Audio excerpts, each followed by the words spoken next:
So, to address the challenges of remote digital learning, the most important thing, I suppose, in my view, is that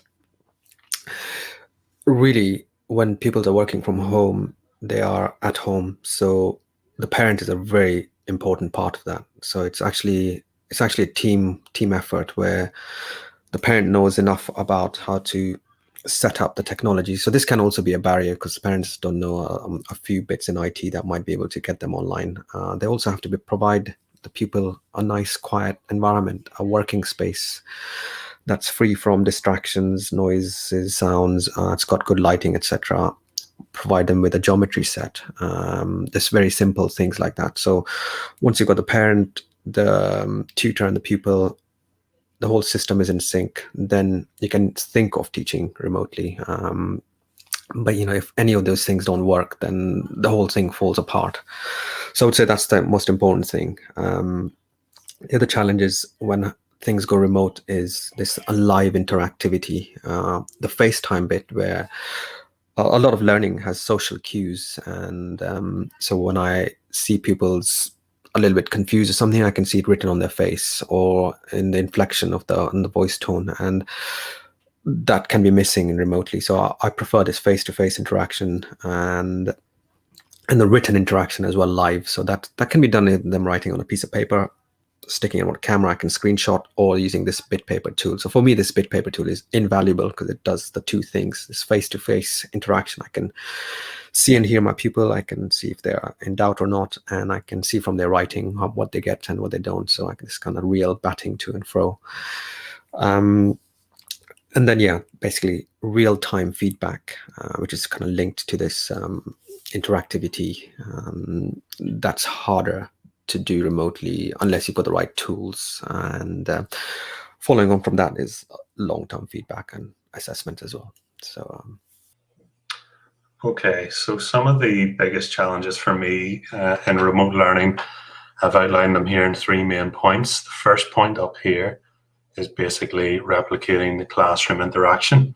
Now, I mentioned before that the live streams, the feedback that I've given to pupils is invaluable to me, but it doesn't replace the interaction that you get in the classroom. How a pupil responds to a piece of work, their behavior towards a piece of work, their attitude and things like that. That's all missing from remote learning. The live streams are really, really good, to get to say, yes, that's an excellent piece of work, and for the pupils to ask problems. But it's that whenever you're teaching a concept, it's that putting a hand up in the class and saying, sorry, I don't quite get that little bit. It's that immediate kind of feedback that you're giving to pupils that's missing from remote learning. So that would be something that I would like to explore in the future, to try and develop beyond just the interactive streams, to see if there's any more bits of technology out there that I could use to maybe improve upon that. The second challenge is actually providing the feedback, and this ties in a little bit with the first issue. I said, that the Google Classroom and what I do there, providing the video feedback and the written feedback on the pupils' work and so on. I mean, again, that's really good, but it's again this classroom environment that's totally missing. So much of learning for me is done in the classroom, and it's ironing out those little problems that some pupils may have whenever the work is first put out there to them, and that again, that's missing for me in the remote learning. Certainly, there are a lot of positives with the feedback I've been providing, and the boys and the pupils do respond very positively to that. But again, I would like to just go beyond that and explore some avenues that might allow me to be a little more interactive in real time with the pupils. And there are lots of software pieces out there, but the problem with dealing with large classes of 40 to 45 people is safeguarding. And I think I mentioned that before, but safeguarding is a big thing. It's different working one-on-one with a pupil. When you're working with an entire class, it's very difficult to keep tabs on who's doing what. etc. So I do hope that the safeguarding issues do get ironed out, so that we are able to almost replicate that real life classroom via our remote learning platform. The third thing I want to talk about is assessment. The formative assessment for me isn't a massive challenge at the moment. You can see that I get plenty of work from my pupils, and I'm able to comment on it and give them not real time, but give them feedback, within a reasonable space of time. I'm also able to use the dedicated maths assessment platform, such as My Maths. However, it's the summative assessment that's an issue for me.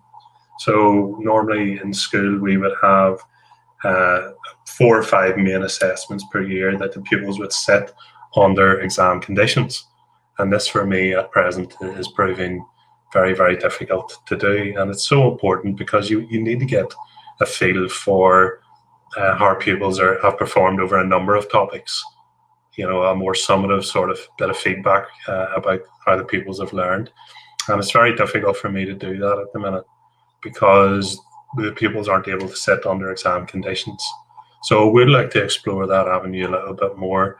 I would like to make more use of Google Forms to perhaps design my own dedicated assessments for the work that I'm teaching, and explore ways in which perhaps pupils could maybe sit exams under as near to as possible exam conditions, so that I can get a true reflection of how they've grasped the work and what I need to do moving forward, how I need to tailor my lessons based on what the pupils didn't fully grasp or didn't get correct. So that would be my biggest challenge, would be the summative assessment. There's lots of positives about online teaching, but there's still a long way to go.